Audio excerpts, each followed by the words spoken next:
Today is March 27th, and the meeting is called to order at 2:01. City Clerk, will you please call the roll? Mayor Black, Present. Commissioner Oakley, Here. Commissioner Hodges, Here. Commissioner Lister, Vice Mayor Douther. Present.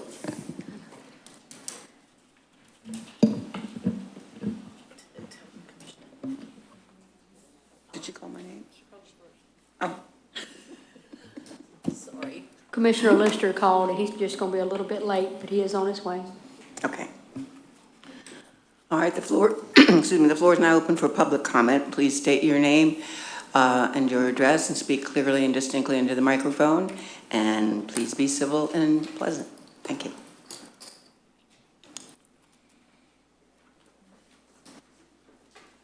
No public comment? Okay. This doesn't relate to the agenda, is that right? Anything that doesn't relate to the agenda, correct?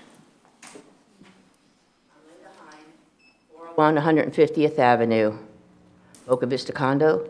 I would just suggest that perhaps someone get with drivers that drive city vehicles. I've been noticing as a pedestrian, they don't always stop for pedestrians in crosswalks, even when they make eye contact.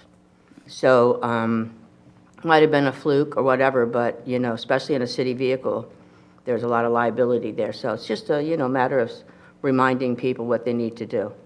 And if you need help on that training, I've done a lot of it. So anyway, thank you. That's all. Anybody else? Yes. Good afternoon. I'm Amy Powell, and I live at 13520 Harbor Drive. Sorry, had to think about it for a second.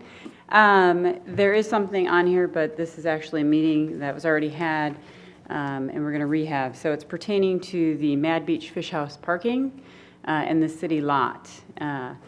So it is a family-owned business. I will lose a little over 22 spots, which is my current parking. I currently employ 30 livelihoods, 25% which are Madeira Beach residents.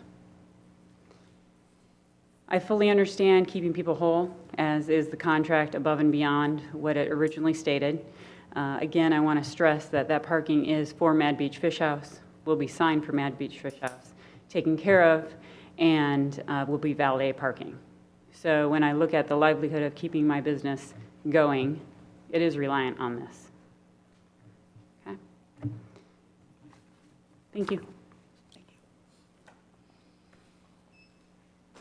Anyone else? Public comment is now closed. The first item we have for discussion is the City of Madeira Beach Community Values Survey. Madam Mayor, if it is the pleasure of the board, I would ask that you reconsider as it relates to reorganizing the agenda to make item F the first item that we discuss, because we have some staff needs and accommodations that need to be handled. So we're going to see if we can talk about the proposed ordinance for the amendment of fees first versus the community value survey. All right, we'll do that then. Ms. Patel? I'll briefly introduce the item. Madam Mayor and members of the board, the item before you this evening is the proposed ordinance amending fees. Staff has done an overall analysis, reaching out to our peer agencies to look at fees and our fee structure to ensure that it's consistent with other industries and other government entities to make sure that we are consistent and that we, in fact, are charging the right amount for those fees. A lot of the cities that were surveyed are cities that are in close proximity to us, and so staff has gone through this particular document to ensure that we do not lose our competitive advantage, but also that we are levying the appropriate amount of fees. The Planning and Zoning Director, Ms. Portal, has been the custodian of the document and has done some exceptional work in bringing all these fees to you. This item did go before the Budget Committee. The Budget Committee did provide some recommendations to staff, which are incorporated in the item that is before you this evening. There is some things that as we get on to specific topics, staff will provide additional perspective on that and provide some clarifications. One of the things that we did want to make sure with this item, in previous situations, we've adopted fees by virtue of a resolution. And so we wanted to make sure we memorialize our fees in ordinance format, which requires 2 reading and makes it law. So in order for the fees to change, that would be something that would have to come back before the board in ordinance format, and you would have to amend the fees. Staff is going to look at this on an annual basis prior to the budget process every year to make sure that our fees are consistent with where we want to go as an agency, and to make sure as things change that we are able to capture the revenue associated with the cost of doing business. So without further ado, I'm going to turn it over to our department director. The department directors are all here to address some of the questions and comments concerning some of the fee changes. And for the sake of time, I think there's some department directors that would like to go first because they do have some other business that they do have to attend to. So with that, I think we will go first with the Public Works Department that will hit on the sanitation and marina operations. And if you can just tell us the page and the line number that we're working off of.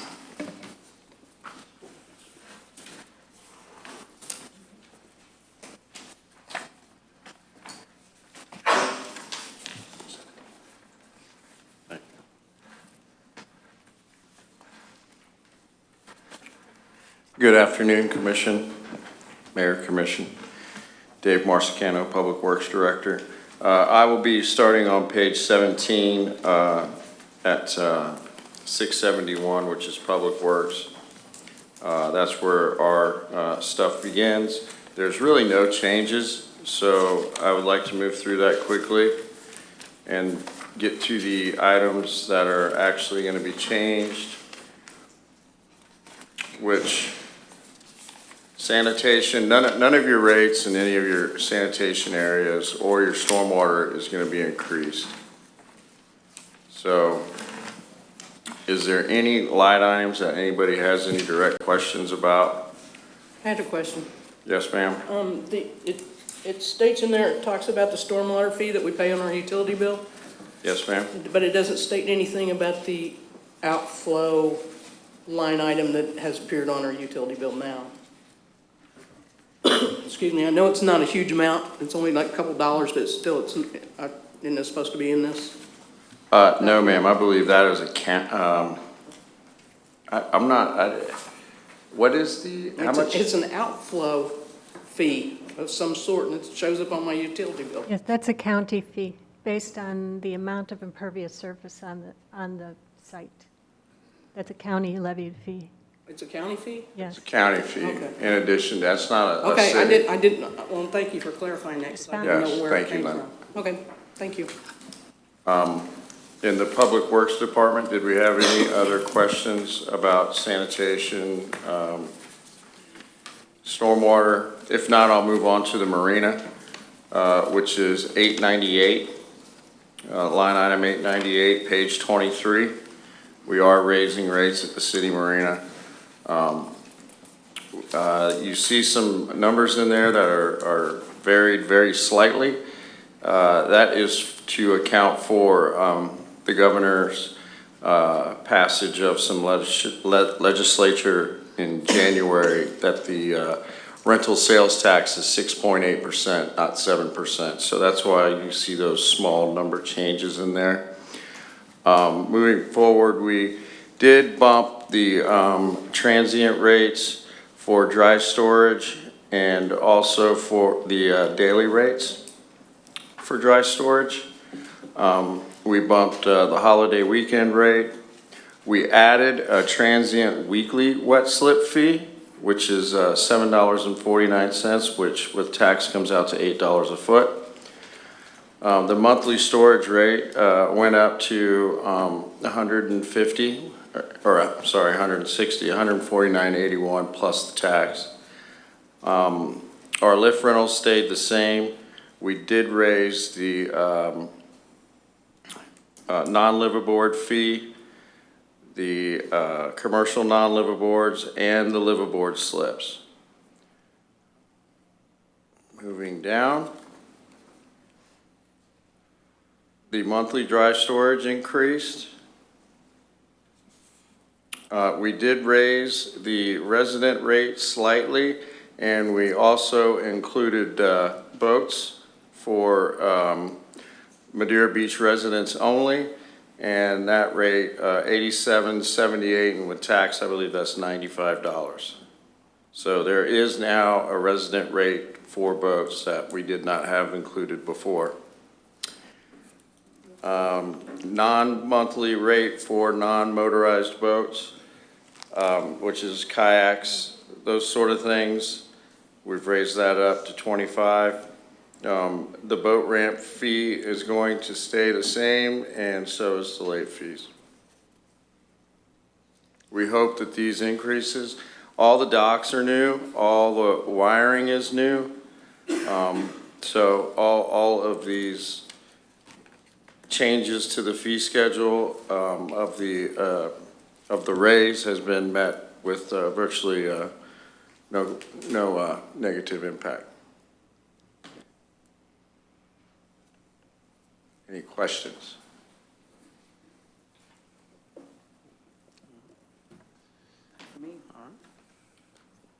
Thank you, sir.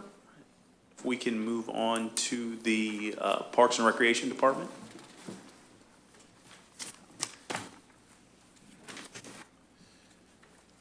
Working.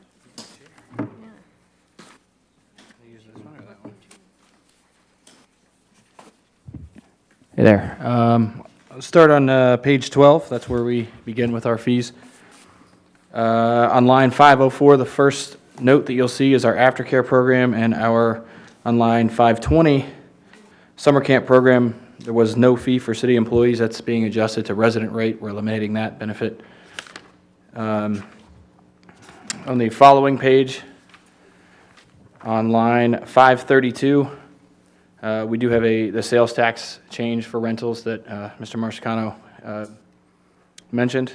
That's also reflected in the paragraph below in 548. Two other changes on there, which are the BOC of U-Haul. That was just typo as far as the name. The following page, and I'm actually, item C, it says refundable deposit for full rec center. It's scratched out. That actually needs to remain in there. I noticed on the last change it was bright red. So that will stay in there. That's not going away. That's a deposit to be made for that center. Line 584, metered parking is redundant, so we remove that. It's going to be in the parking section. It'll reflect anything else that we have. 590, 591, the sand volleyball rental courts for John's Pass. There's no volleyball court down there, so that doesn't exist. That's being removed for any confusion. The following page, on page 15 at the top, also metered parking for redundancy is removed. Line 598 and 608, also 6.8% sales tax. And then the last, let's see, next page, this was kind of a big item that city manager wanted us to remove. It actually used to allow the city manager to waive the application fee, and that is in 626 through 629, as well as 642 through 647. Basically, the decisions made, he and us as a board as well, or department heads, agree that it's not up to us to waive fees. We have no interest in doing that. So it says BOC, and then by resolution, annual special meeting, which is going to be a part of our event application process. We'll have a set date. It'll be reviewed all at once. We're not going to keep allowing folks or recommending folks to come hit you guys monthly and put you on the spot. So, and then the update 654 and 655 is a dumpster fee, single pickup, 3-yard $100, and the 6-yard dumpster $200. That was just to conform with the other dumpster fees with the sanitation department. And then we added the 5 times on 656 through 659. 5 times the rental fee will be held as a deposit if they're not returned within 48 hours. Mainly because we go through losing a lot of stuff because people don't return them. So, and then the very last addition on 668 is the road closure fee of $1,000. Basically, there's really only two places in town where a road closure is possible. I know we discussed interest of whether or not we're going to close one of those two roads, and that's a future discussion that, we'll get to, but $1,000 encompasses staff, cones, any permitting, all that stuff that we may have to deal with. If there's any additional costs, it'll be assessed, but the $1,000 should get us there as far as that, and that was a group discussion to get us to that point, so. Are there any questions from anyone? I have one. Yes, ma'am. It's regarding the setup fee. I don't think you need to charge the full charge of that fee. You can set a setup fee for 50 or $100 or something and move on, but I think gouging people for whatever the cost of their room is, another $300 for them to set up. Yeah, I understand that. We looked at other cities. We compared St. Pete Beach. Basically, our comparison to facilities was facilities on the water with this type of view. And we came down to either the hourly fee was charged every hour that the room was, the second you walk in, the second the attendant is in the room, that's what you're being charged.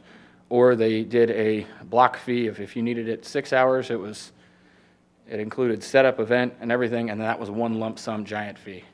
The hourlies worked better for us so far, but for us to have to differentiate between an hourly fee of whether or not they're setting up or whether or not they're, because, I mean, this doesn't just apply to that. Now, if we get to, the fields, well, if they need the field reserved for 3 hours, and they go, well, we're only going to practice one of those hours and we're going to play the other two, then I've got to figure out the fee. And we have the staff there, we have the room reserved. It's not being used by somebody else at that time.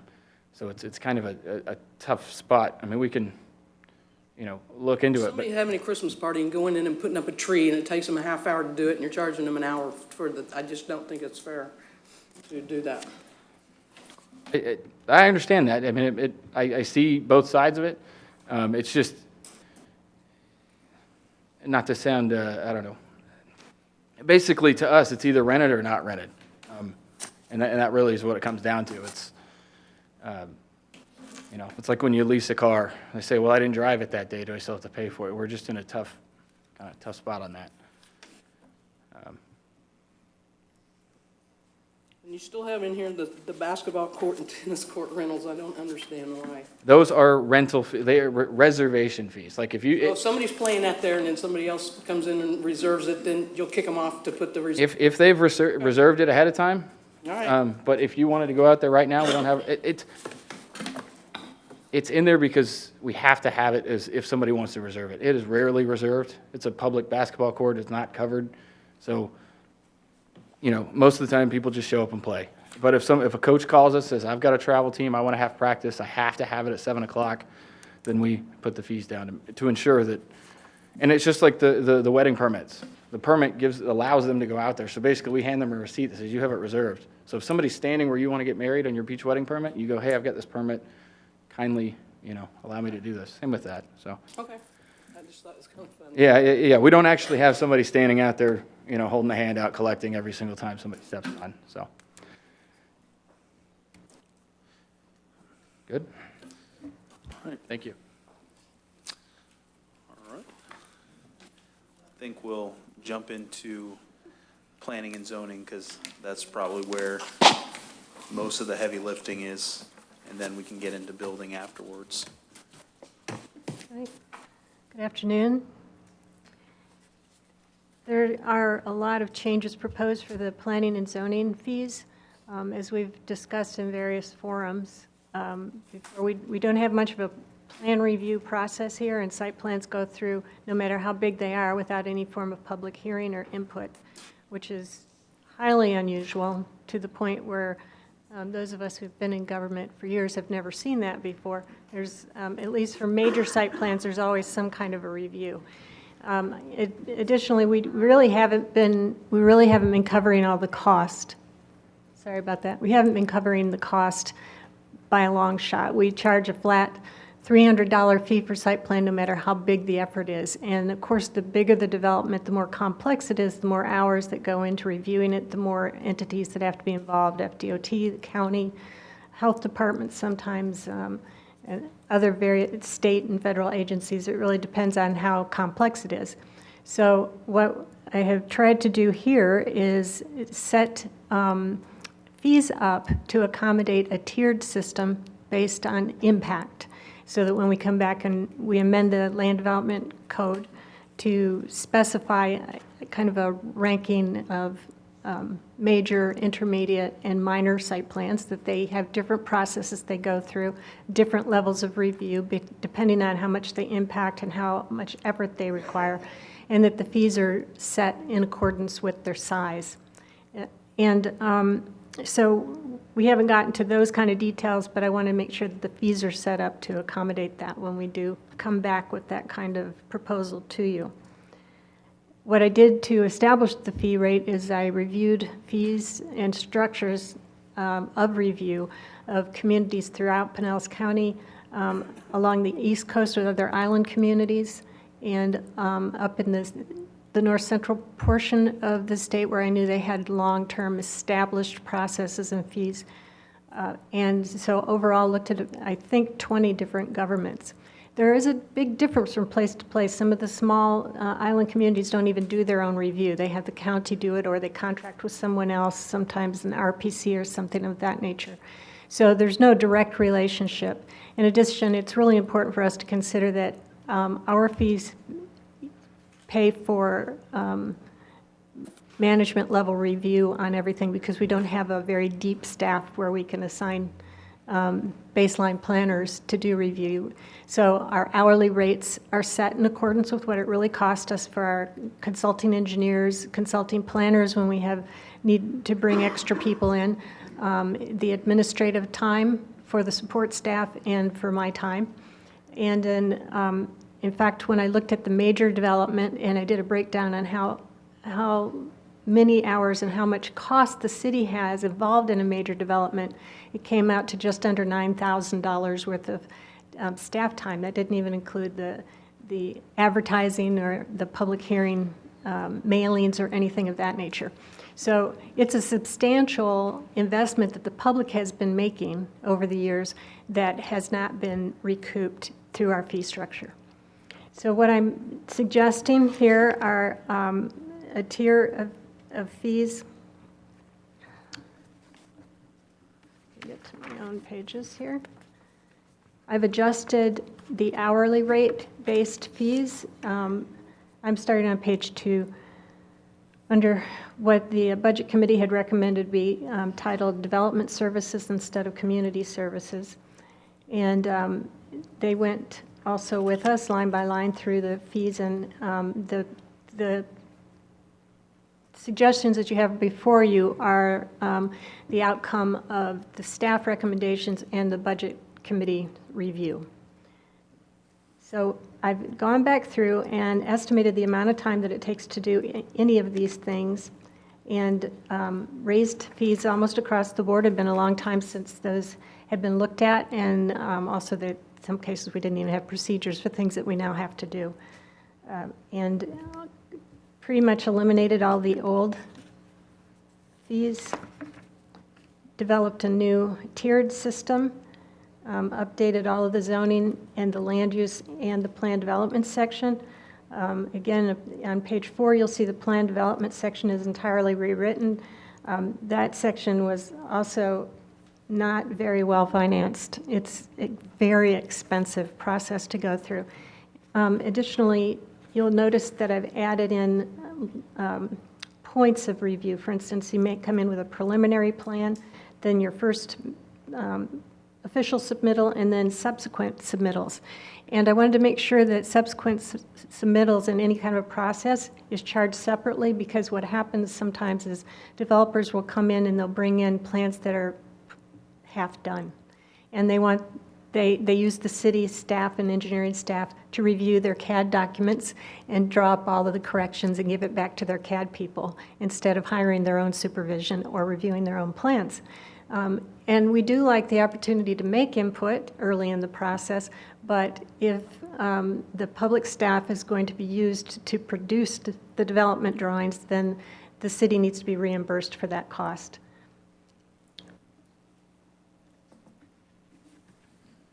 These are more in line, as I said, with things that, charges that are being made elsewhere. There is also language here in a couple of different places that specifies, let's see if I can locate.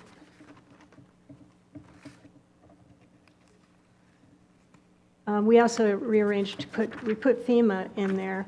It used to be under the building section, but we consolidated, it was mentioned in 2 different places. We consolidated all the FEMA ordinances, the letters and everything that are required.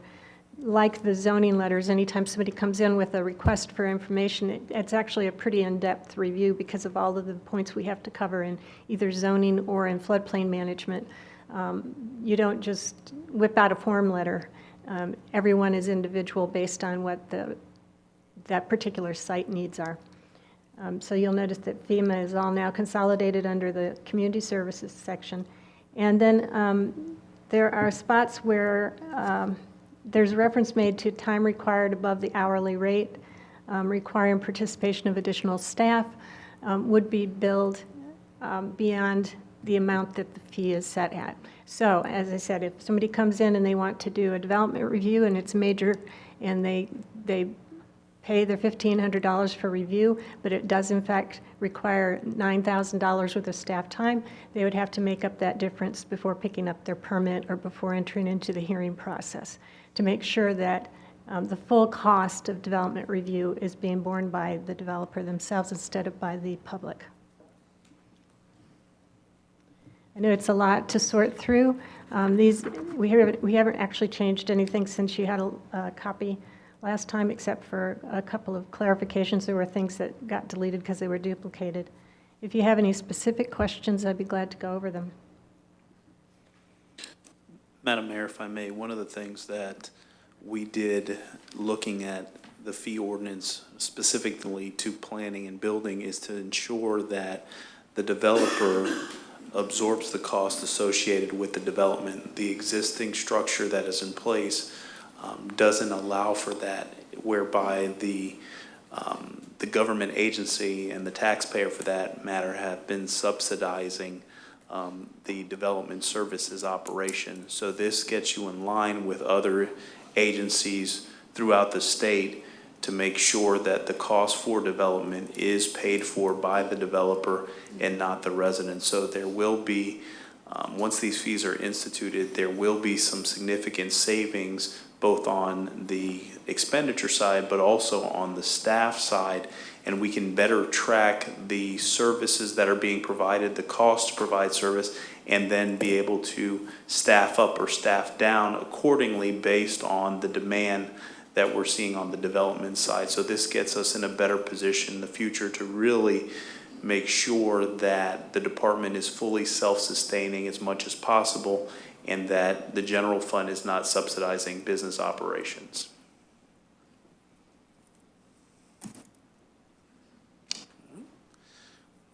Jump into the building officials, if there's no questions. I had one question. I didn't understand this. And I don't know if it comes under you. You have like solicitor's permits and you have the dog dining request on page Yes, okay. line number 307. Doggy dining is a specialty zoning permit we have to review. There's a specific ordinance that allows for restaurants that allow dogs, and we have to. I see you have that on there with the, service dogs are allowed by law. Yes, that's separate. Companion dogs, because people now is the big thing is a companion dog, and they have to have they can go online and get a license for it, but basically it's a companion Right. dog. Well, Where does that fall, if anywhere? if any dog comes in and they are vested and designated as a service dog of any kind, even if it's licensed, they are allowed to go into a restaurant. So it's for everybody else that has their dog along. They can sit in outside areas. Do they have to be vested? I believe they're required Just have a to have their paper. uniform of some kind, some designation Oh, on the okay. dog. They don't have to carry a permit or anything like that, but. And then in regards to solicitor's permit, we batted that around a little bit in the budget committee as we have with the staff. We're actually going to continue looking at that and talk to the attorney about what your options are with the solicitor's permit. We think that this was put in place to deal with the occasional use of fundraising activities or selling cookies for the Girl Scouts or things of that nature, to make sure that the city had an opportunity to verify who was going around selling to try to control some for door-to-door panhandling kind of things.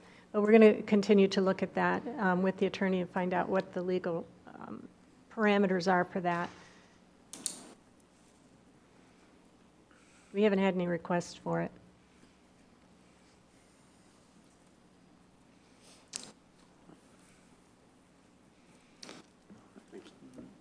Further questions, we'll go on to the building official.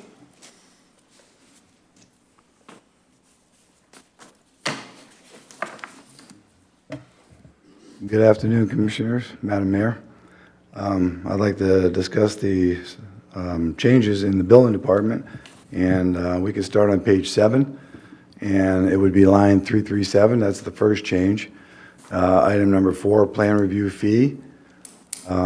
We've included this plan review fees for large commercial and residential building permits, including 1 and 2 family dwellings, townhomes, multifamily units, and commercial projects.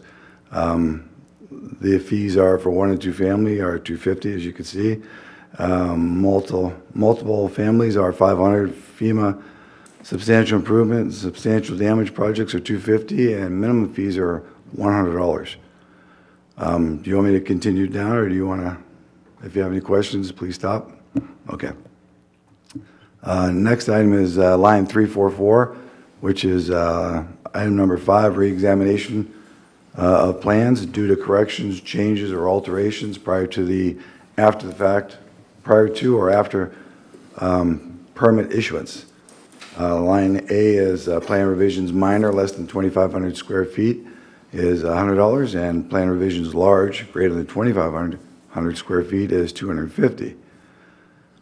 And then we're going to jump down to line 350, and we added a couple words in there, certificate of occupancy and/or completion for $50. And then the next line would be letters of determination, flood, building, etc., $50. And then if you drop down to line 363, we have a transfer of permit for $50. There wasn't any before. And in the bottom line, 371, we have red tags and/or failed inspections per each tag or inspection, $50. And then the next page, page 8, we're going to go to line 374, and that's item N, FEMA or damage pre-permit inspections, including fire and structural, includes all trades, $100 fee. Next line is building code, life and health safety inspection, $100 fee. And then the next line is after-hours inspection beyond normal business hours, $250 fee. None of those were in there in the past. And if you drop down to line 383, item number 7, the big one, after-the-fact permit fees. We changed that. Right now, it's double the permit fee for an after-the-fact permit. We changed it after a lot of discussion with several different folks. We changed it to 5 times the face value of the permit fee instead of double. And the next line states that any subsequent after-the-fact permit issued to the same contractor, property owner, and/or homeowner within the following 12 months shall be 10 times the normal fees. And I believe that's it on mine. Any questions from anybody? Thank you. At this time, City Clerk, do you have anything concerning this item? The fees that I have in there is statutory, is the 15 cent per one copy, and double page is 20 cent. If we're doing a research project or time consuming, it would be, we would have to at least charge $25 for a deposit, and depending on how much the volume is, it could be more. We would have to have that in advance. And those fees pretty much didn't change, they're the same. That's page 1. Thank you. No questions from the board. We'll move on to the Finance Department. Mayor and Commissioners, the main change that we have is on page 9 and line item 417, which is parking permit. And then go down to 422, weekly, we are changing or recommending that change from 20 to 25. And then monthly from 60 to 75. We think that's reasonable. We don't think too many people will complain about that. That seems also in line with some of the other communities. Parking fines and penalties, E, which is line 424, we really didn't see to make any changes there. We thought those fines were pretty much in line. We checked other beach communities, Clearwater and St. Pete Beach, and if anything, they went up to $30 and not too much past that. So we thought the $25, which is listed there per those sections, is adequate. The only other change that recommending, and it's a big one, would be on page 10 in line 442, H, parking meters citywide, and I'd like to defer to the city manager on that line item. You are so kind, Walt. I certainly appreciate that. Staff had conversations with the Budget Committee concerning the proposed increase. And originally, when the document was proffered to the Budget Committee, the Finance Director recommended an increase of 25 cents. In conversations with some of the staff and then led into the conversation with the Budget Committee, we looked at an opportunity to consider increasing it by 50 cents. The additional revenue, if you increase by 50 cents, will generate about $413,000. One of the things that the Budget Committee explicitly communicated to staff is that they were amenable to such an increase with the understanding that that money would be earmarked for specific purposes. The debt was certainly one that came up on numerous conversations. Infrastructure, looking to make sure that we put that money aside for capital investments, those types of things. So I believe that the Budget Committee is in support and staff is in support of such an action whereby the revenue is collected and then has a restricted purpose to be able to be utilized just for the things that the board says that if it's for infrastructure, this is the definition of what we would consider infrastructure.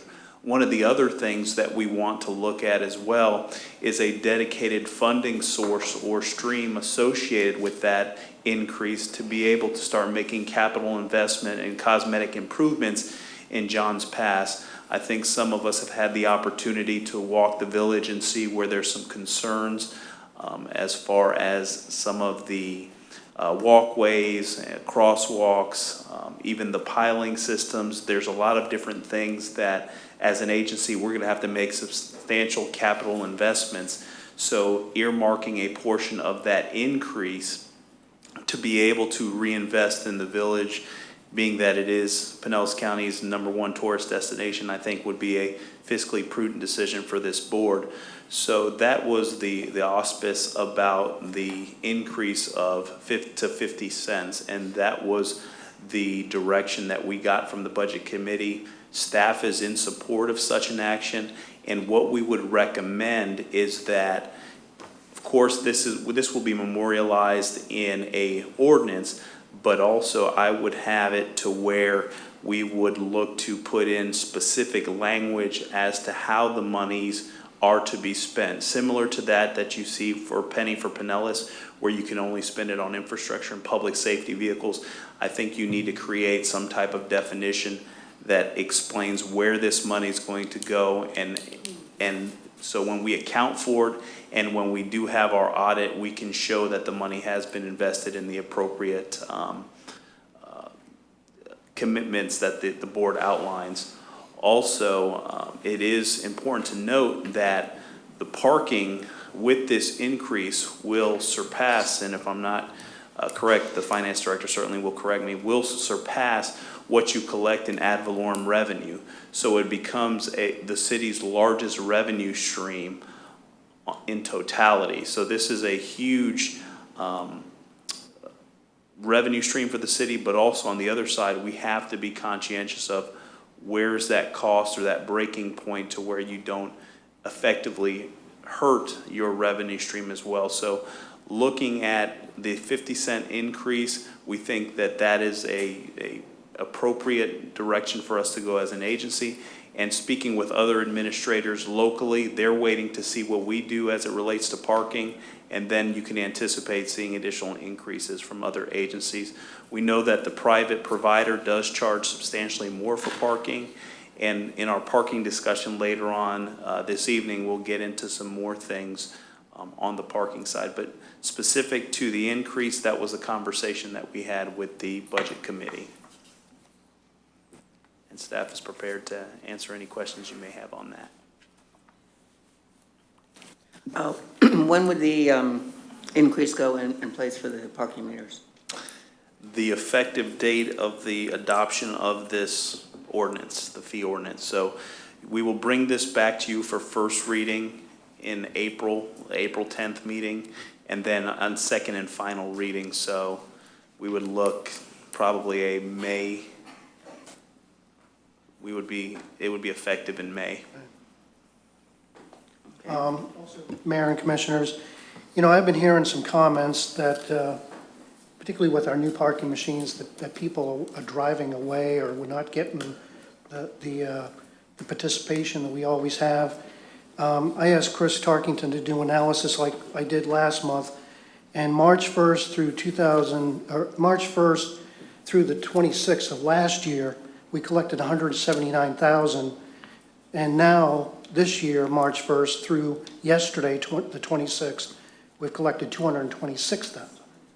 So last month, we were also $40,000 ahead of previous year. So if anybody is saying any comments, and I've heard a lot of rumors that the parking is down or no one is going, that's not the case. In fact, the parking people have said that people are driving around waiting for spots to open up.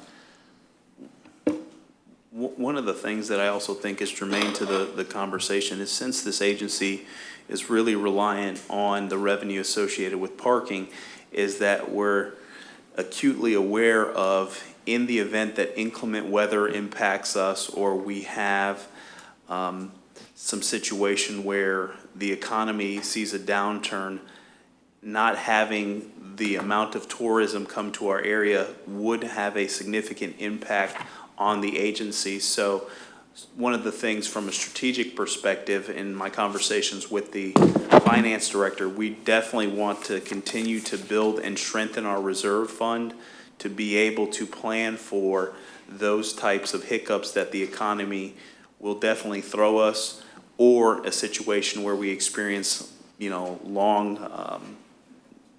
long interrupted situations where weather is just bad, and that will have a huge impact because it's so contingent on multiple things that we as an agency, we definitely need to be preemptive and make sure that we are having a healthy reserve in the event that we see some of those challenges. So just some food for thought as we look to earmark some of the monies associated with parking, that we definitely want to replenish our fund balance and strengthen our fiscal position in the event things happen locally or nationally for that matter.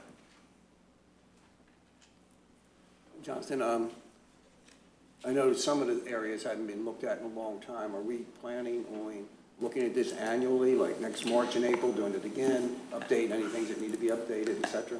Absolutely, and that's one of the things that we're going to make sure is that this will have every fee, or should have every fee the city levies. So prior to us even starting the budget process, we're going to have this conversation with the board, because it's going to feed into the budget document as we project the revenues for the city. So this is something that will be looked at annually, and we will make tweaks and modifications, and that's why each department director was intimately involved in what the fees are. And once this is done, then this will be published online, so everyone will be able to see, from pulling a permit all the way to recreational fees, will be encapsulated in this document and available for public consumption. But this will be something that we would definitely look at on an annual basis. Thank you.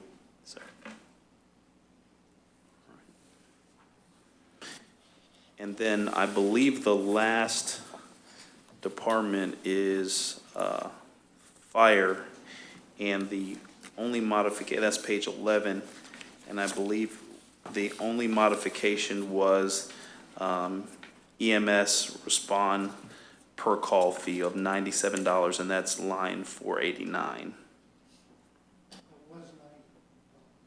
Yeah, it was $90, so that went up.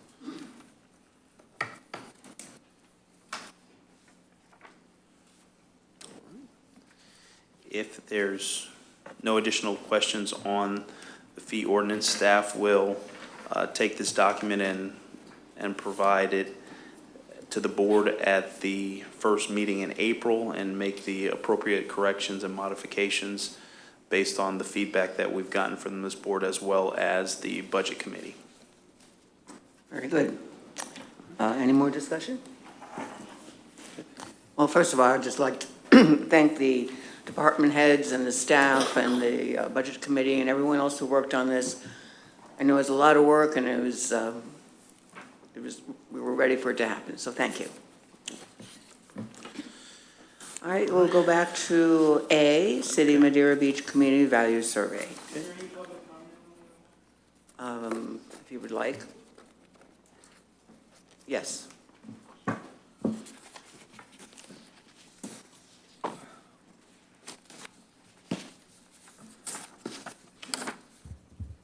Robert Preston, 425 South Bayshore Drive. Not to pick on Frank, but not everybody lives in a condo or is retired and is able to have access to the city. And people that are working 8 to 5 don't have access to the planning department if they're doing the work themselves. So there's often times when a homeowner is replacing a deck or an existing deck, not realizing that a permit is required for replacing an existing deck or replacing a gutter or the fascia or something like this. And for them to be penalized 5 times the cost of the permit, I think is a little bit outrageous. I can understand if it's a contractor who knows better or a developer who knows better. But when you have an individual that isn't aware of replacing something that's already there and you penalize them, I think that's a little bit wrong. And I understand that there's people that will do things on the weekend because they know it's wrong. And I understand that Frank runs into that because they absolutely know it's wrong. But there's a difference between people that have no idea, don't have access, work 8 to 5, and can't get to the planning department, and they're doing something to repair something on their house that requires a permit. So that's all I wanted to say. I just think there's no room there, and I don't know how to make it, but I think it's a little bit wrong.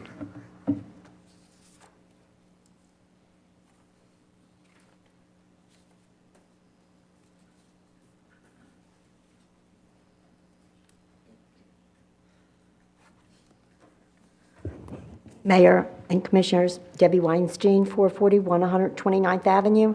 I did have questions before, and you had indicated that you weren't going to take comment, so I'd like to just ask. A lot of them are verbiage things. They're not specifically related to the increase or decrease of any fees.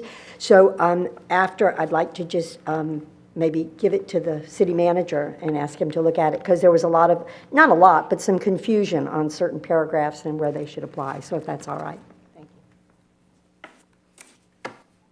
Anyone else? All right, public comment is now closed. So as I said, next we have the City of Madeira Beach Community Values Survey. Mr. City Manager. Madam Mayor, members of the board, the item before you this evening is a community value survey. One of the things that we want to do as an agency is promote civic engagement and public involvement in the government And we do believe that this survey tool allows for us to, in essence, pull back the veil of government and ask for more participatory response from our residents. There's a series of about 30 questions that staff and I work together to encapsulate in this document for the purposes of surveying our community. This survey will be available online, on our website, social media, as well as we will actually print out hard copies of this survey and have it at city facilities for folks to be able to put their comments and remarks on the survey, and then staff will enter the data. The nature of the questions, and I will go through the questions, will allow for us to be able to do some trend analysis to see how we are doing as it relates to a government entity and be able to provide a opinion on overall city services and what the community values. Now, by no means is this a scientific survey. It's more so an opinion survey. We do have some mechanisms in place to ensure that people are just not randomly going in there and effectively just taking the survey 125 times. We want folks to understand that this is an important tool that we would utilize to communicate to the board and then ultimately see it tie into the budget process. I have done this type of survey in multiple agencies, and it is always well received because it is an important tool to educate the public, to get them involved, and then for them to see the results of the survey definitely gets people engaged in government. There also is an opportunity for to sign up for volunteering in our city, as well as an opportunity to sign up for our e-newsletter, which is going to be called the City Manager's Report, and will come out at minimum at least once a month, maybe even twice a month, where you will get an update from all departments as to what is happening in the city. You'll get some real-time information. So it will kind of start the floodgates as it relates to the open and transparent communication that we want to make sure that we embark upon as an agency. So this is a tool that we would like to see continue to morph and change over the years and serve as a mechanism to lead us right into the kickoff of the budget. So if there is any questions going in, I'll just briefly go through the questions. Right now, if you do take the survey, it takes anywhere between 7 to 10 minutes with the 30 questions. If we do add any questions or delete any questions, we want to be mindful. We don't want the survey to take any longer than 15 minutes or what have you. And so I would recommend that we try to keep it under 40 questions in totality. So if there's no remarks on my introduction, I can definitely get into each of the questions. How would you keep people from filling out multiple surveys? There's some tools in the survey module where you can randomize the questions. You can lock down for individual IP accounts. I wouldn't recommend that, because if you do that, that means if a spouse takes the survey and their spouse attempts to take the survey from that same IP address, it won't allow for them to do that. So we can randomize the questions. We can also see if somebody takes the survey in 10 seconds, it's a good indication to me that they just ran through the survey. And so we can actually find which ones are anomalies and which ones that folks generally went through and completed the survey, et cetera. So there's some tools built into the module to be able to identify where there may be some surveys that you may have to consider, holding them off to the side because effectively they were just, completed in 5 seconds and they didn't take the time to really read the question. So there's some things in place, but I think from the communication standpoint, it's important for all of us, the board included and staff, to encourage people to take the survey, but also that we really want your feedback and input, and so we need you to take this particular process serious. And that's definitely what we're going to communicate to the public. One thing I think needs to be added to the survey is something about people's privacy being protected, that their age and income, et cetera, is... not going to become public? This particular, anything that we do is governed by, of course, Florida statutes, Chapter 119. So there's anything that you do put in here, it's required by us as a government entity to be able to, we have to retain the public record, and somebody can ask for information. That's why there is no information here to put your name or where you live or anything like that. Now, if you want to put your email address to receive additional emails from the city, you can certainly do that.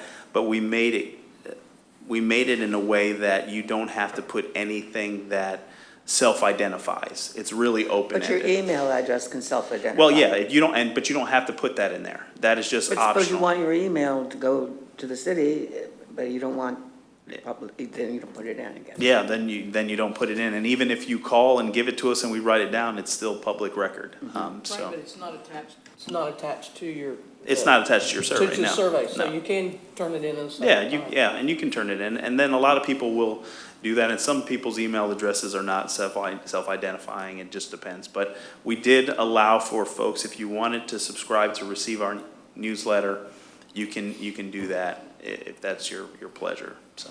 The one thing I saw about it, because I went through all the questions, is there wasn't a place like at the end to actually get input from the resident or the participant and get maybe you skipped over something or they had another point of view on a certain question that you asked and they don't have an opportunity to really put their input in. I have done that before, and what that box turns into is personal attacks. Because I can't filter it and say, give me, when certain words are used. So what happens is now I have to retain that information. So the first 2 years I did it, I learned from that. And then I decided to say, if people want to give us your input and your feedback, definitely give us a call. But what it became is it became very visceral and very divisive in the comments. And then when it becomes a public record, now it's something that I'm required to retain. And it had things that, I thought were distasteful in a lot of cases and really didn't provide the feedback and the information that we were looking to get by leaving it an open-ended question like that. Because I can't restrict the box. It's either, if I leave a box open, a text box, you can communicate anything you want and it doesn't even have to be on the issue.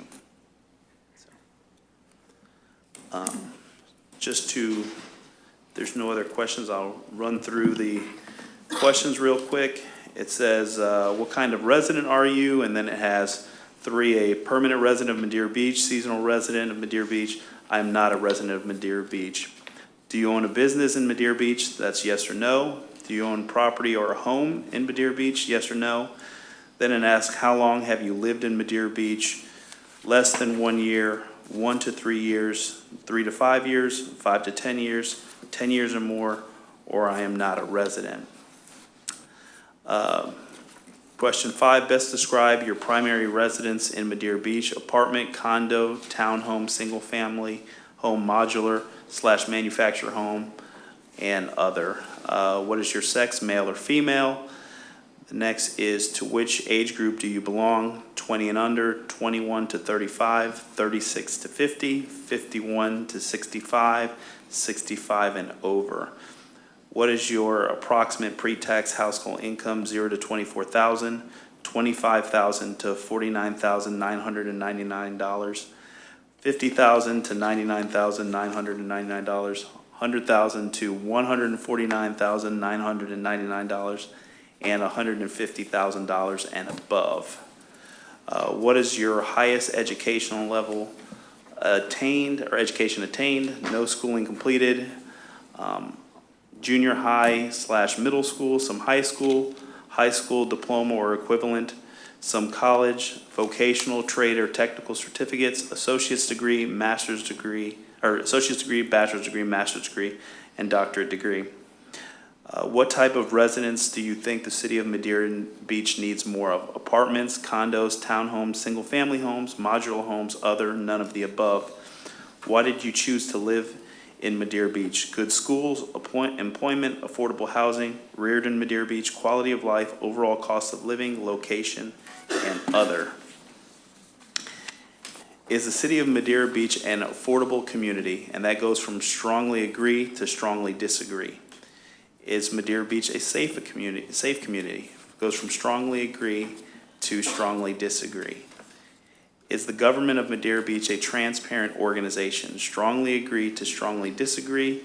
Does Madeira Beach communicate well and engage with the public, or engage with the public's input? Strongly agree to strongly disagree. How would you rate the overall appearance of Madeira Beach? Very attractive, attractive, somewhat attractive, neither attractive or unattractive, unattractive, and very unattractive. Please rank what the city of Madeira Beach should focus on to improve over the next 3 to 5 years, from most important to least important. Parks and recreational amenities, sports, and that this is in parentheses, sports, activities, classes. Next one is job creation, shopping and retail, tourism, restaurants, infrastructure, streets, sidewalks, lighting, drainage, stormwater, redevelopment, and community aesthetics. 1 is most important and 8 is least important. Which do you value the most? 1 being most important, 5 being least important. Building an attractive community, quick police and fire responses, revitalization of businesses and shopping areas, promotion of an active and identifiable downtown, provisions for large-scale community events. How do you receive your information about city affairs? Word of mouth, social media, newspaper, city website, all of the above. What type of volunteer opportunities with the city of Madeira Beach would you be interested in? Special events, community events, youth programming, advisory board, community cleanups, and Citizens Academy.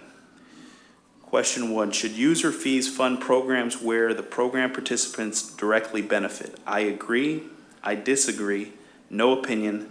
Things should be considered on a case-by-case benefit, and if there is any benefit to local residents, concession on fees should be considered. Did you know that 11.7% of your entire property tax bill comes to the city of Madeira Beach to fund government? Yes, I knew this. No, I had no idea. So out of your entire tax bill, only 11.7% comes to the city. Did you know the average tax bill in Madeira Beach is $5,375.14, and only $630.98 is remitted back to the city of Madeira Beach? Yes, I knew this. No, I had no idea. Would you agree to pay higher user fees to support the recreation department? No, yes, no opinion. Rank which service you value the most: fire rescue, recreational services, public works, business and economic development. Is the city of Madeira Beach business friendly? Yes, no, could improve, no opinion. Where do you see the city of Madeira Beach in the next 5 years? Better now, worse than now, the same. Are you proud to say you enjoy working, living, and playing in the city of Madeira Beach? And then the last 2 questions is we're asking for your email address if you're interested in receiving information from the city manager's report, and then another opportunity if you'd like to put in your email address for volunteer opportunities with the city. So that is the 30 questions that we drafted, and as part of the community value survey, assuming that there's no modifications or adjustments from this board, staff will probably look to put this item out no later than April 5th and keep it out for about 45 days to get the responses from the public. Then we will put together a PowerPoint presentation and communicate all the information incorporated in the survey, and then also make it available for public inspection and public consumption, so those that participate in the survey can see the data and the trends that we were able to identify. Mr. Evans, how often would you be doing this? Once a year, every 6 months? At minimum, once a year. Okay. And we do have the tool in place now that if the board says there's another issue that you would like to survey the residents, we have the mechanism that we can put in the questions and survey the residents on a multitude of different things. Thank you. I I just have some, excuse me, some editing comments on page 3. Number 11, this is silly, but it's got squares instead of circles to check. I mean, it should be consistent, that's all. It's the same on page 4, there's some circles that should be Circles, squared. And lastly, on page 6, Circles. circles, right? And also number 20, should the front desk go on there as an opportunity for volunteer? We can certainly do that, yeah. And what is the Citizens Academy about? That, what we'll like to do is have a situation where the residents have an opportunity to go through what we would call a Citizens Academy. So every week, we will have a department kind of highlight everything that they do in that department and really expose the residents to the services that are provided, who are the folks that are behind the scenes, those folks that work in sanitation, just giving them some factual information of what's going on. So they would go through each department to really get a good understanding of city operation, and then at that point, they will become graduates of Citizens Academy. In my past experience, the city of Largo would not appoint you to an advisory board unless you went through that Citizens Academy. So you'll hear from the finance director, the city manager, sanitation, the marina. Every service we provide, you'll get an opportunity to get a good feel for what we do. So that's something that we want to look to roll out here probably during our peak season when our friends from the north are back in town. Okay, thank you. We did used to have one of those. Did we? Back in 2007. Jill Silverboard did it. She was the last city manager that actually had that program. Oh, okay. And I believe Debbie went, attended that. Mm-hmm. We only had it one time. So, any questions from the board? Any additional questions on the survey? I think it's a great idea. Okay, I will make the modifications and then I will draft the release to be able to get that out to the public. All right, next we have a discussion on the John's Pass kiosk. Sure, public comment, go ahead.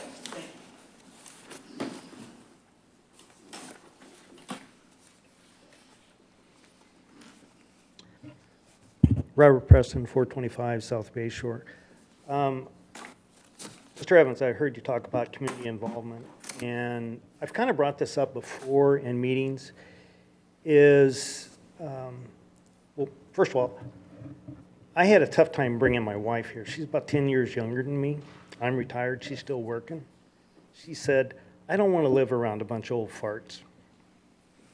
And so we have generally a lot of retired people that are here. And when you look at the meetings that we have, they're held at times at 2 o'clock in the afternoon.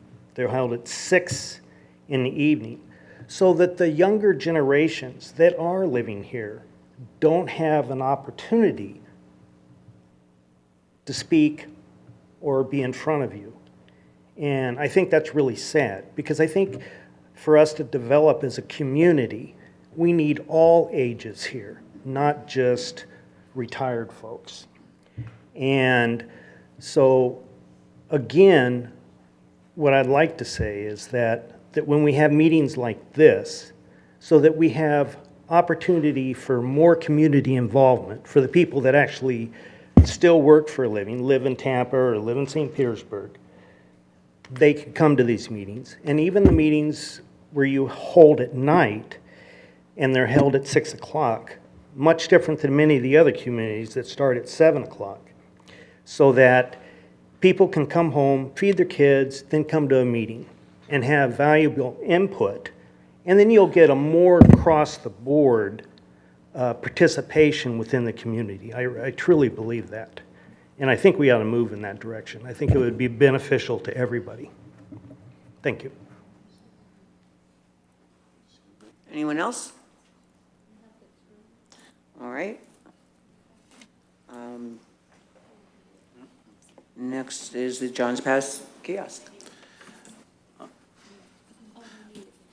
Madam Mayor, members of the board, this item was discussed previous to my arrival with the agency, but I've had an opportunity to be brought up to speed concerning this particular item and have done some research and looked at the previous arrangement. The effective contract did terminate on April 30th, 2017, and terminating just merely from the date itself. However, the statute does allow for, if there is no notice by any of the parties, that a contract will remain in place until either party provides notice. So currently, the Tampa Bay Beaches Chamber of Commerce occupies the kiosk at Johns Pass. It is a 10 by 10 structure. They do pay $1 a month to occupy that particular space, and they provide guest and information. They're a guest and information center, and they have operational hours from 9 a.m. to 4 p.m. Monday through Friday, and from 9 to 2 p.m. Saturday and Sunday.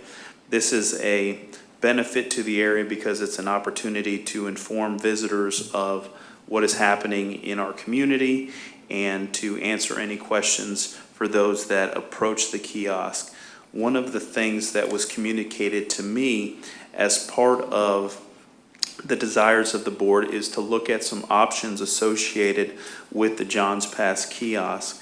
If it is the pleasure of the board, there's a couple of recommendations that staff has put together that we would like for you to consider, but also any other options that you may come up with. And so we also had the building official and his team put together some information that is definitely very germane to the conversation, and I would encourage the board, prior to us executing any agreement concerning this, that we cure some of the issues as it relates to ADA compliance at that particular facility. Now, option one that we do have is extending the existing lease agreement or entering to a new lease agreement with the current occupant. Option two would be the issuance of a request for proposals where you can have an open solicitation or a closed solicitation. Open solicitation is any business or any entity can put in a proposal. Closed would be specific to a use that the board would define as an appropriate use for that space. Another option would be looking at a kiosk to serve as a security or parking enforcement substation. With some of the activities that we have in that area and the amount of visitors, we thought it was germane to be able to offer up that as a potential option. Also, we do know that the fiscal impact, and these are projected numbers as far as the revenue or the fees collected associated with the ATM, is roughly $300 to $400 per month and $3,600 to $4,800 annually, and that is revenue that is received by the Tampa Bay Beaches Chamber of Commerce. So staff is looking for direction from the board as to how you would like to proceed on this particular item, but we do want to show you some of the concerns that we have from an ADA standpoint and some improvements that it would be staff's recommendation that you consider as part of the direction that you provide us. Without further ado, I'm going to turn it over to the building official to walk you through the kiosk. Thank you. Hello again. You all have a packet in front of you with the slideshow, and I'm going to go through this as we talk to, or go through all the points. And just to show everybody behind me, the first page on there is the Pinellas County Property Appraisers information, basic information for the site and building. The next slide is the actual picture of the front door of the structure. It's not a bad looking structure, missing the address, but other than that, it's not a bad looking structure from the front. Anyway, the next slide is showing you the 2.6% grade on the front of it on the pavers, which is within code. I just wanted to show that to everybody and let them know it is within code. The next slide is the ADA parking spaces that are code compliant right next to it. So fortunately, we have two going for us on that. The next slide is the backside of the building underneath the bus shelter itself. And as you can see by the arrow, the walkway is not code compliant, limiting the, with the protruding objects, the machines. It's not code compliant, it needs to be widened. The next slide is showing you the opposite side of that. Again, the same point. It's the walkway, the main walkway has protruding objects and needs to be code compliant. The next slide is showing you the footprint in front of both of those ATM and cash machines. That also is not code compliant because the minimum is 48 inches and it's well less than 48 inches deep for a wheelchair. The next slide showing you the pressure tested on the main door going in and out of the building. And as you can see by the meter, it's 14 pounds reading, and the code says it needs to be 8.5 for exterior doors. So that's not code compliant. The next slide shows you, excuse me, next slide shows you the back, the bus shelter itself. And as you can see by the 53-inch number on the ATM machine, that's the highest point for buttons to be operated on the machine. And to be code compliant, you can't be more than 48 inches for a wheelchair, as you can see by the diagram below. So again, that's not code compliant. The next slide shows just a wider view of the back of the bus stop. Next slide showing you the 4-quad receptacle. That's not code compliant. Needs to be GFI and have a weatherproof cover on it. Not a big deal. Bear with me here. We also have a couple slides of the occupants in there right now and how they're using it, and it's very cluttered in there. It's, unfortunately, the inside space of that is 9 by 9, so it's not very large on the inside of that building. Next slide shows you how happy she is to be there behind the counter in that congested area. And I have another slide here shows you the width behind that counter is only 28 inches. And as you can see by the ADA diagram that it needs to be a minimum 30 inches behind that counter. And the next slide is just showing you the height of the counter, which is ADA compliant, but unfortunately the width and the length of it is not. The inside diameter of the building is 9 by 9 with a 35-inch door, which is code compliant. And last is the references that we use to get to that point. One thing I wanted to mention also before I wrap this up was I was asked by the city manager to get 1 or 2 options on what we can do to change that building. I did some homework on the age of the building and the property records of when we acquired it as a city. Back in '87, when it was acquired, I'm sure that was all ADA compliant back in '87, but today it's not. So to bring it back up to code, there's a couple of changes that I've talked to contractors about, and believe it or not, they're easy changes, but we're looking at a ballpark number of about $12,000.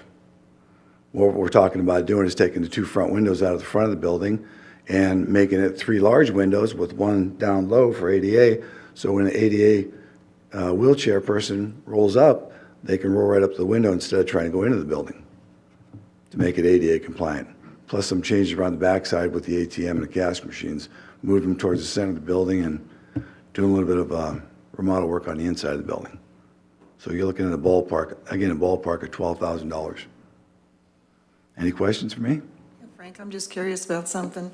I know it's going to be expensive to do any of the remodeling on this building, but where they have the ATM machine and the coin changer, okay, is there any way that we can, again, I know it's going to be expensive, but to expand the building itself and make that area a little bit smaller, which would make the inside more workable for people in there?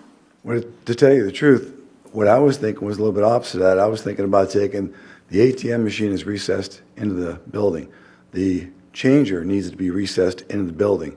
So if you looked at the one slide, inside the building, there could be a partition or a short wall around there. When people pass through or pass by the corner, they're looking for information. They're not looking to duck into the building and spend an afternoon there. They want information as they go up and down the Village Boulevard.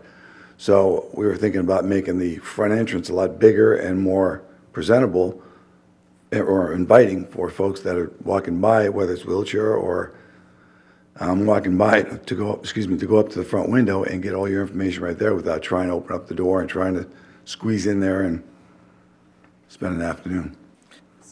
So you're saying that this slide here that you have, this one right here, Yes, ma'am. bring that up, or not, but, so you would leave the building size as is that what you're saying? I think to be cost effective, if you're looking to be cost effective on it, There you go. yeah, I would take that ATM machine on the left and the cash machine on the right that is out freestanding. I would move them both in the middle of the building, in the middle of that wall, and recess them both. So they're both accessible, they're recessed, and if you look on the inside, there's a good picture right there, but if you look at the inside of it, where that young lady was standing, right there, oh, I'm sorry, right there, that's the back of the ATM machine with the small safe. Again, build a small, short partition or wall to hide all that so nobody needs to view that, but all they're keeping in there is information and documents to hand out to all the visitors. So again, the visitors walking by, if you made the front wall more presentable, they'd walk up to the front wall, sliding glass door, do your business. Same thing with a wheelchair person bound. Roll up to the front window, wheelchair accessible, get any information or any questions or anything answered without going into the building. Or you can tear it down and start over. That's another option. Okay, thanks, Frank. Sure. Any other questions? Yes, sir. Do these changes need to be made no matter what happens or who goes in there? Yes. Even if we put code enforcement in there or anything like that? Well, if you're going to remodel the inside of the building, what you're going to end up doing is you're going to end up remodeling. There's block wall in there, but there's also a drop ceiling up there. When you open it up to do that remodeling, you're going to end up tying down those roof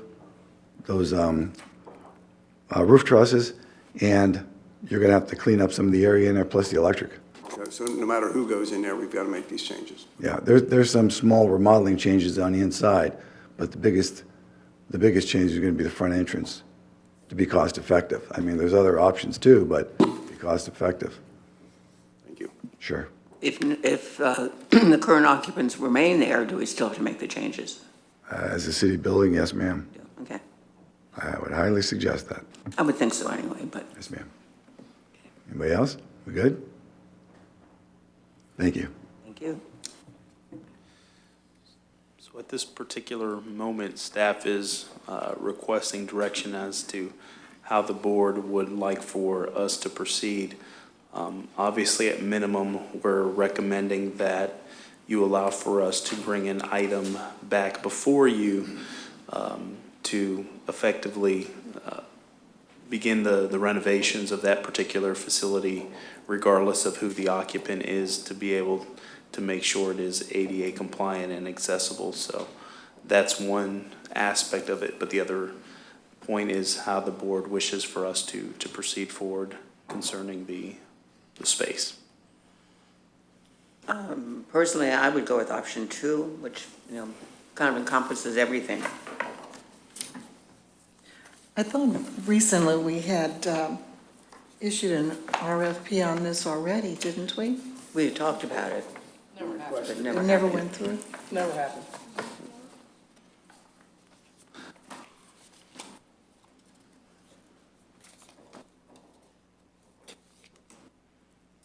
And anyone else have any discussion? I kind of like option 1. To extend the lease. They provide a good service down there to a lot of the visitors that come in. Well, I just think personally it should be thrown out to the general public, and they've been in there, the Tampa Bay Chamber has been in there for, 6 years now. They've done a good job. Well, they have done a good job, but is that fair to the other chamber? Oh, I'm sorry. All right. That's all. I just wonder if it's fair to the other chamber that maybe they should take turns. Every 5 years, they should switch. with the Tampa Chamber in there right now, I see them or hear them telling people, well, go down to Clearwater Beach and eat, or go over to St. Pete and eat, you know. If I'm gonna put a chamber in there, I'm gonna put the Madeira Beach Treasure Island Chamber in there to keep people here between the two places, or at least on Madeira Beach. I don't wanna be sending, you know, nothing against Clearwater or St. Pete or anything like that, but, you know, I think we're trying to promote Madeira Beach and not these other areas.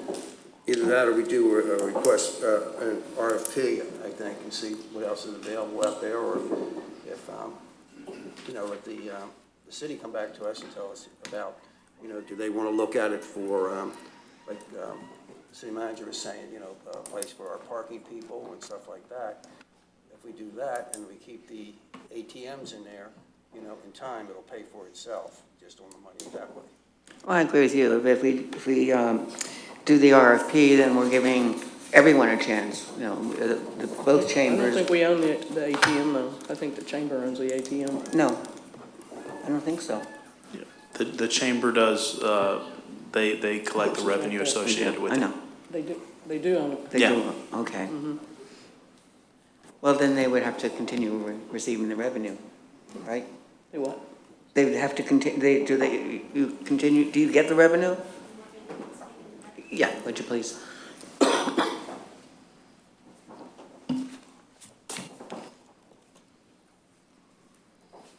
Hi, Robin Solly, Tampa Bay Beaches Chamber of Commerce. Yes, we own the ATM, and yes, we collect revenue off of that. It is very minimal. I think you quoted on a certain amount. $300 or $400 a month. It's down considerably because there's a lot more ATMs in the past. I also would like to clarify that we've been there longer than 6 years. I've been at the Chamber 10, and that's been since before me. I have a huge file I'll be willing to share if you need it. I was just looking at the lease, that's what I saw. Yeah, so there's plenty more before that. And if I may, we do everything and train our staff to stay in Madeira Beach. However, there are visitors that are asking for things that happen to occur outside the beach, so I just did want to speak to that point.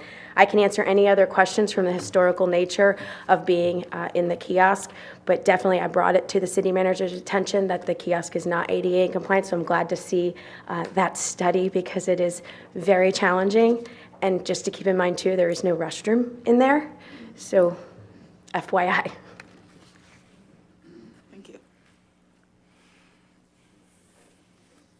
So, My feelings on this is go ahead and bring the building up to code, like Frank was suggesting, with the changes.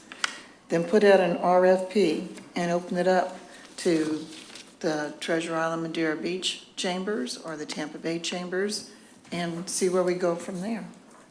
I think it's important to keep it chambers there because we are tourists and it's important that we have, you know, information for the people when they come into the pass, whether or not they're just asking, well, where is this in the pass? And they can direct them as to where it is.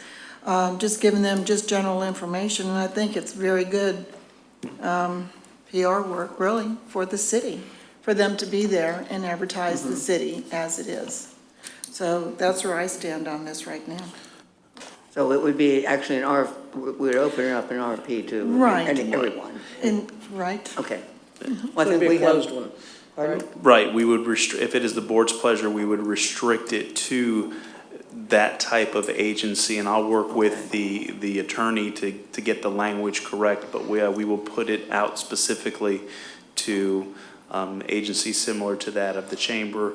Then what we'll do is we'll get the proposals in, we'll get those proposals in front of the board, and then what we'll do is probably allow for both entities 20 minutes to present their proposals to the board, and then ultimately you can make a decision as to who you would like the staff to negotiate the terms and conditions of an agreement based on their proposal. Concurrently, while we do have the RFP out there, I will work with the building official and staff to make the improvements that we think is suitable to accommodate the ADA compliance aspect of that. While the construction work on the building is being done, is there any possibility of having something available for the chambers to just sit temporarily at, just to be there in Jones Pass? that's one of the things that we wanted to see, kind of where the board was going with respect to this decision. And then I wanted to get with the current occupant to see if there's something that we can find a space that they can occupy in the interim until the modifications and improvements are completed. So that's something that I will work with the Tampa Bay Beaches Chamber of Commerce and see if there's something that we can do to facilitate the informational aspect of it while making the improvements. Just a out there question, Frank. Approximately, what would be the time frame for this? Would it be 6 months? No. Okay, less than 6 months? 2 months. All right, so I think we have a consensus to go ahead with the RFP. Yes.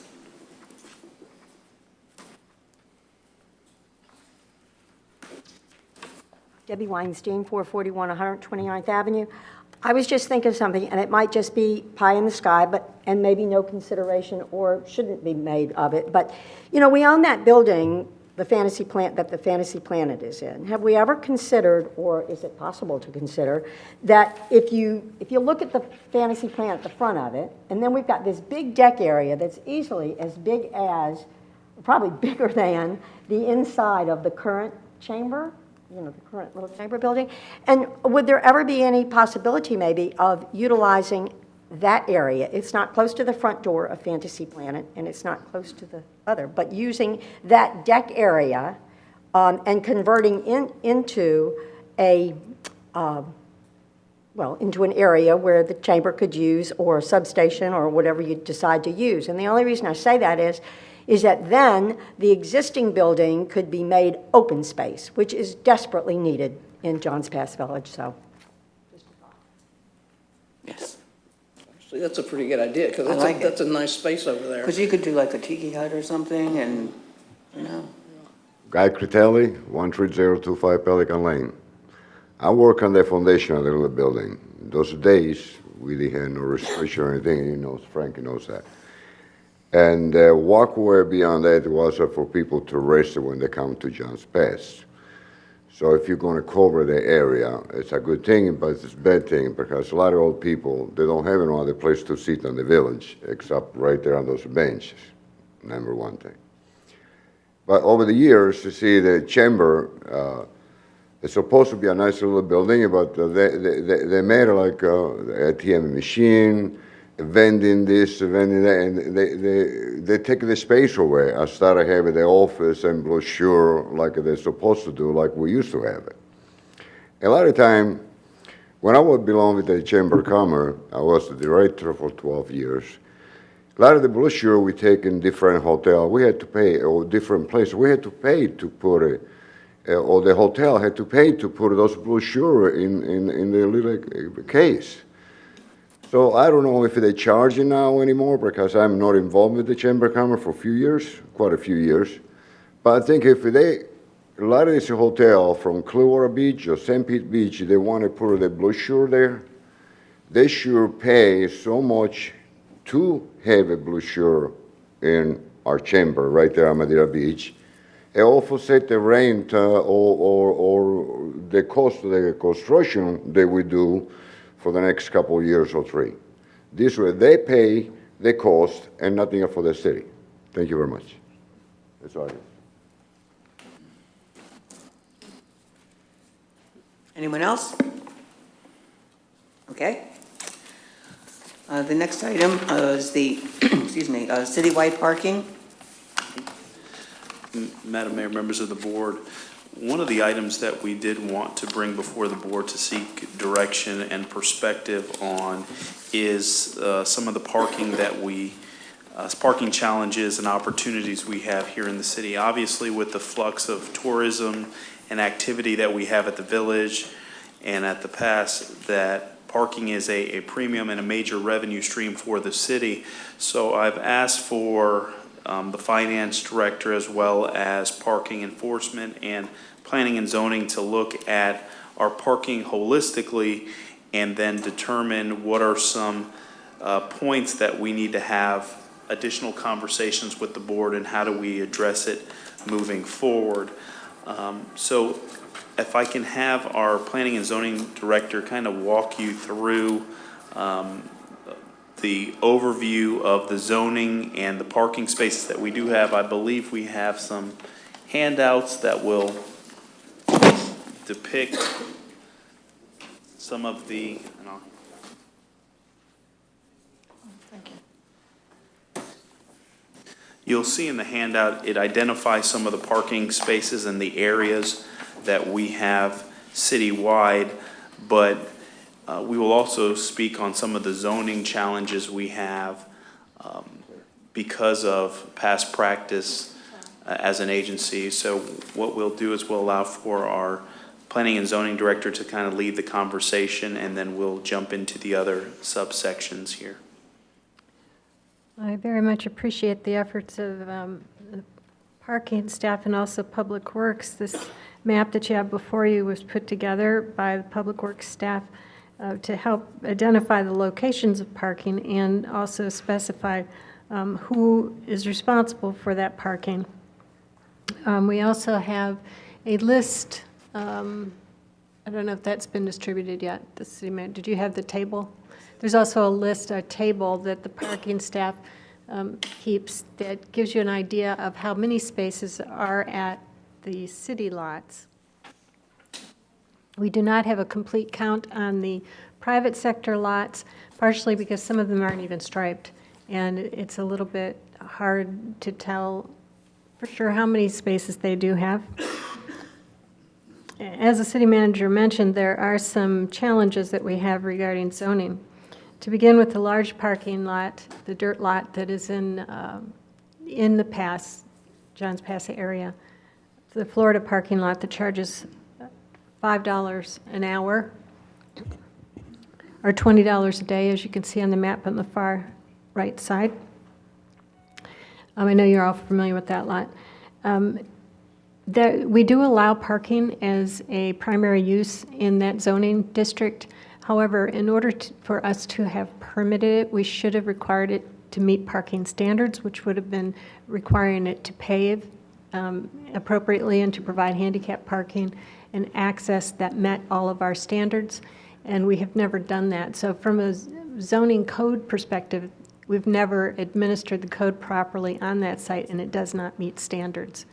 The two lots along Pelican, as you know, we've discussed those to some degree. The one on the corner is actually being a parking business being conducted on city property. It's been a long-term holding an occupational or business permit for that, but that is not even consistent with not only ownership. We do have liability associated with that, but also that area in there is residential and does not allow parking as a standalone business. So both of the lots along Pelican are inconsistent with zoning and should never have been permitted. One of the challenges that we have right now is that we do have a proposal that'll be coming forth soon for building on that large lot in the Johns Pass area, the Florida parking lot. And if that does proceed, whatever development occurs there will disrupt that. Obviously, that won't be available. So we really need the commission to start thinking about what we do to respond to a sudden drop in parking capacity for the area, and how to proceed with dealing with lots that we've permitted that are inconsistent with our own zoning and regulations. In particular, when they are outside of the appropriate zoning category, that's very problematic for us. So we have not enforced and closed them down because we did issue a business permit for them, and also because we have such an acute parking need at the moment. But would I suggest that if it's determined that we need to keep those available for the foreseeable future because of development activities or other parking constraints, that we go back into the zoning code and allow us a temporary use permit for those special situations. At the same time, we have to understand that we would need to meet certain codes for standards anytime we permit parking, that there's going to have to be a handicap access and some stabilization involved. in conducting a business with parking. Now, if you have the chart in front of you, I actually don't have a copy of that table with me. Oh, that one, yes. Thank you. Oh, I have that one. I needed the table. One of the things we do want to go through is, before we can really assess what our parking needs are long-term, and make sure that we're able to provide adequate parking, both private and public, as a mix. No, I'm fine. Yes. Before we go through and do a real inventory on what's required, we really need to go back and do a survey on how much square footage of each business type we have operating. Over the years, along with parking, excuse me one second, along with issuing permits for parking, we've also had a practice of issuing business permits without checking zoning. So we have businesses that have changed from one type of business to another, or who have added a business into a limited set of square footage. Sometimes those new businesses generate more trips and should have also kicked in the need for additional parking somewhere, and we've never tracked that. They were really handling those two things separately, the finance end of collecting the business permit and the zoning end of making sure everything's compatible. We have reorganized our approach here to make sure that when we issue a building permit, you have to have a zoning compliance first, as is standard. And so we're double checking to make sure that doesn't happen in the future. But in the meantime, we've changed the impact over the long course of the years of the business combination that we do have throughout the city. And now we need to go back and figure out exactly what those impacts are, how much parking really we need to have in what areas of the city, and what kind of changes that implies for the way we go forward permitting with parking requirements in the future. I was kind of wondering about our lots. I mean, the lot behind the VFW, where they took the median out, now currently has no stops. And I know those are required in the code. So we need to do something to put that back. Yes, we have, especially down at the past, there have been so many changes over the years of all kinds. The codes really have not been enforced. It's a daunting project, especially when you don't manage code enforcement locally for a long period of time. But there are all kinds of issues that have to be addressed. We want to get together with the chambers and talk to them ahead of time about what to expect. Want to do some notice out, especially in the pass area, but to businesses generally throughout the community, to let them know these are what the codes are supposed to be: signage and parking and all kinds of issues. And we intend to begin an inventory and an compliance approach, and that to give them the chance to kind of come into compliance or ask the questions or make the arrangements necessary before we start going door to door and addressing the problems. But that would definitely be something we needed to look at, because certainly our own lots need to be brought into compliance right away.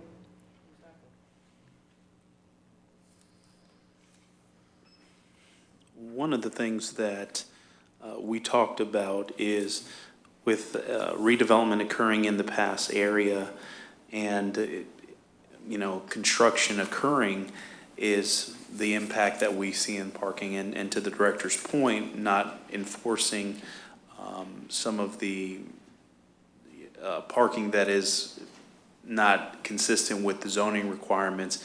But we do want to bring options to you in future workshops to discuss looking at some structured parking to be able to accommodate what we anticipate the demand being at the pass in the future. And so we have some documentation internally at the staff level that's still preliminary, but we would bring that forward because we're looking at opportunities that, if we're effectively going to communicate to these business entities that we're no longer going to allow for that. We need to have the parking to accommodate their employees, their business operations, et cetera. Also, we've had the challenges that is presented to us through Pelican Lane and it abutting residential, and we have grease trap issues, we have issues with dumpster enclosures.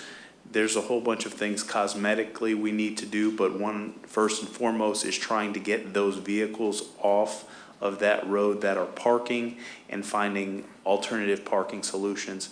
With some of the development that will occur, the city stands to gain some additional parking, and we'll be discussing that with you individually and also bringing it to the board collectively to get your input and feedback on the development proposal that you would have to consider.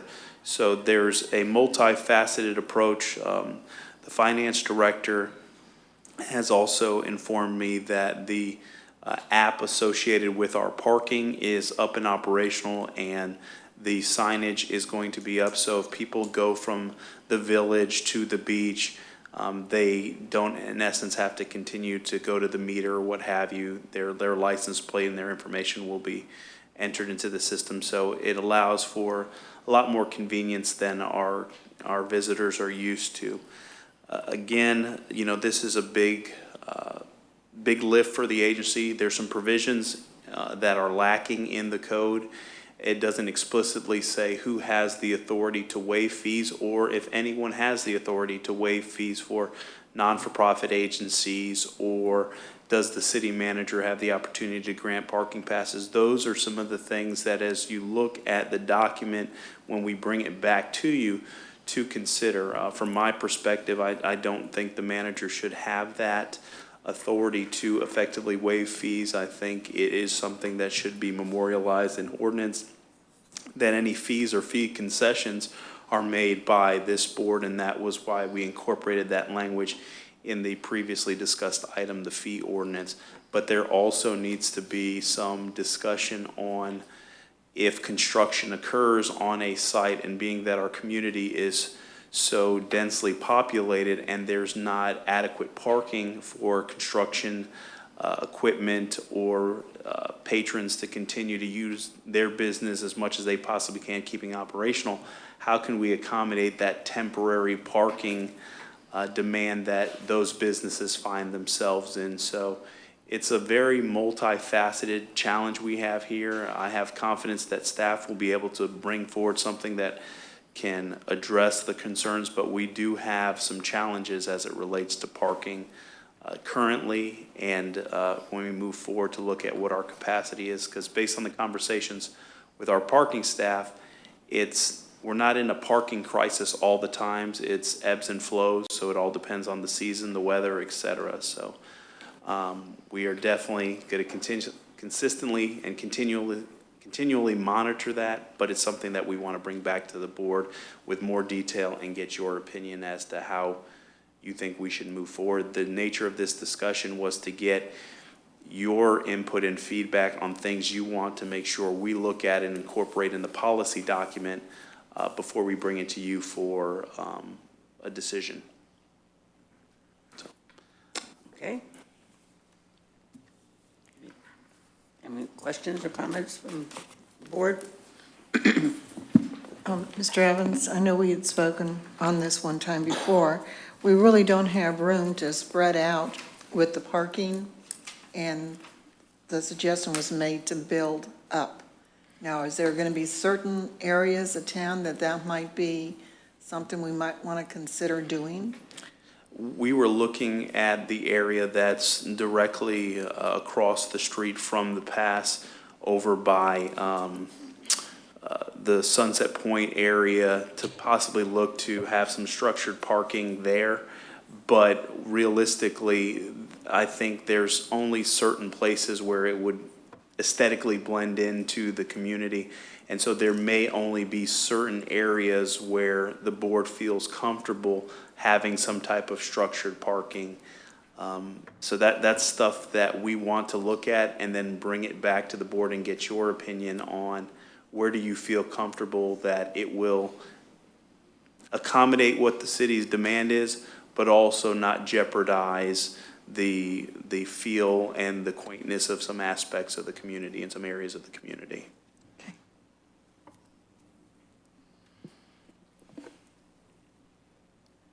Well, at that time, too, we'll have more information about the proposals for additional private parking or any cooperative arrangements that the city has to keep in mind whether we're looking for parking as a stopgap during construction, whether overall parking opportunities are going to be after construction of different projects. So there may be kind of a tiered approach to providing additional public parking. Thank you. Any more discussion from the board? Any public comment? Madam Mayor, if I may, as it relates to the remaining items that we have on the agenda, I was going to ask if we can reschedule those items to another workshop, being that Mr. Dykeman, the attorney that is present here to answer any questions the board may have, has a prior engagement and will only be able to stay with us till 5 p.m., so we want to be conscientious of his time. So in order for us to get into the special meeting, my recommendation is that we adjourn the workshop meeting and direct staff to bring the items back at the next workshop, and then we commence with moving forward into the next meeting, the special meeting, where the city manager is requesting direction.